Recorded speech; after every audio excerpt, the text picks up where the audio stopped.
Kailangan talaga guys, di ba? Kailangan na maging maingat sa responsable sa pagmamaneho. Kasi kung hindi ka responsable sa pagmamaneho, tulad ng yung iba, ikaw talagang maano ka sa kalsada, maingat. Merong hindi madamay ka, mahirap, di ba? Ang aksidente pa naman, kisap mata lang pag nangyari. Talagang nakakapagsisi.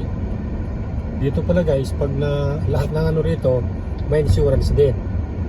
Na pag nag-aksidente, insurance talaga magbabayad. Pero tataas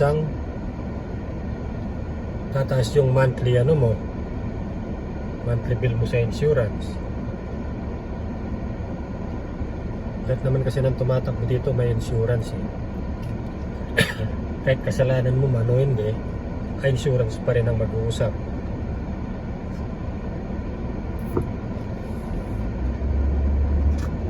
Dito guys, lahat insurance, insurado lahat. Sa health, ganon. Kailangan talaga may insurance lahat. Kasi kung wala kang health insurance dito, napakamahal na singil sa sa hospital. Pag ka talagang libo-libo. Maganda rin naman ang singil nila buwan-buwan. Tulad ako, rin guys yung bayad ko sa insurance, sa health insurance, every quincenas. Kasi yung sahod dito every quincenas kaya every paycheck sa quincenas nagbabayad ako ng $150.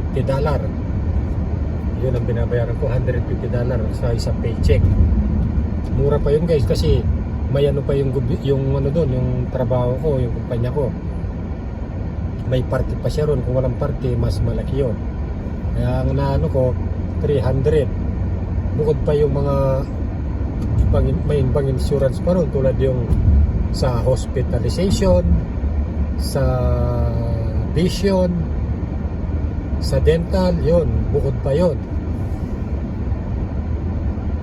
Tapos meron pang sa accident sa trabaho, yun, yung mga $30 na yun, ganun. Kaya aabutin ng 200 may kitang kada kaya aabutin ng 500 kada isang buwan. Kasi 2 beses sila magkaltas Durin mo guys yung binabayaran na yun. Napaka talaga yung binabayaran dito, marami. Kaya halos na dun sa sinasahod mo, konti na lang talaga napupunta sa'yo kasi babayaran yung insurance, yung kotse, sa bahay, sa pagkain, sa gas. Kaya guys, halos wala na talagang matitira sa'yo.